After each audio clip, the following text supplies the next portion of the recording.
You are on a game show, and you're given the choice of 3 doors. Behind one, there is a fancy car. Behind the others, goats. You pick a door, say number 1, and the host, who knows what's behind the doors, opens another door which has a goat, say number 3. He then asks you, do you want to change and pick door number 2, or are you happy sticking to door number 1? Winning the car is a great opportunity. You want to make sure you're maximizing your chances of success. What do?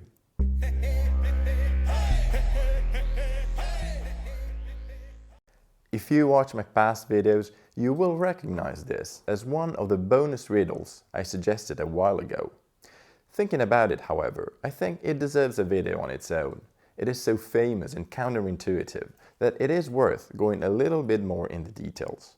Also, it is a great example of how the combination of the 2 strategies, list all possibilities and apply probabilities, can guide us in the right direction. And to be honest, these are the only 2 strategies we will be using. But first, why is this riddle so famous and counterintuitive? Originally proposed by Steve Selvin, a famous American statistician, and known as the Monty Hall problem, as it is loosely based on the American TV show Let's Make a Deal. The problem is very simple. Once the host opens the door and shows you there is a goat, you have to decide if you want to swap or not. Instinctively, you could think you have 1 in 2 possibilities. And I will be honest with you, this was also my reaction the first time I heard this riddle. You can just close your eyes, turn around and pick randomly, right? Well, it wouldn't be this famous if this was the whole story. Luckily, we know how to proceed, so let's start from the very beginning. Before the game even starts, the car could be behind door number 1, number 2 or number 3, and we can reasonably assume that all 3 events have the same probability. This is unless the host wants to play some kind of psychological trick and predict which door we are most likely to choose. But this is out of scope. Independently from where the car is, for each of these 3 cases, the player can initially choose 1 of 3 doors. And again, as he doesn't know anything about what is behind each, there is no reason to assume any bias in his choice.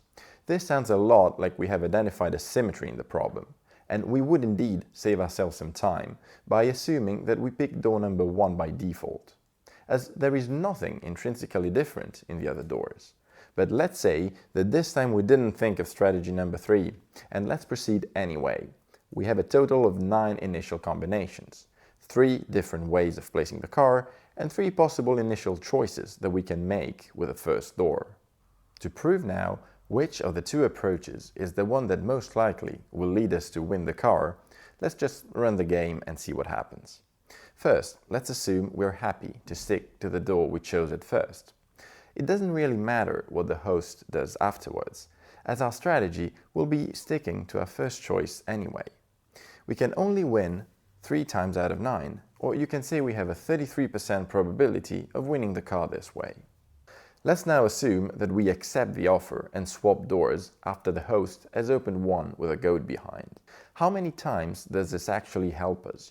Well, let's scan through each case. For number 1, we had the right door at the beginning, so it doesn't really matter which one the host opens. By swapping, we will lose the game anyway.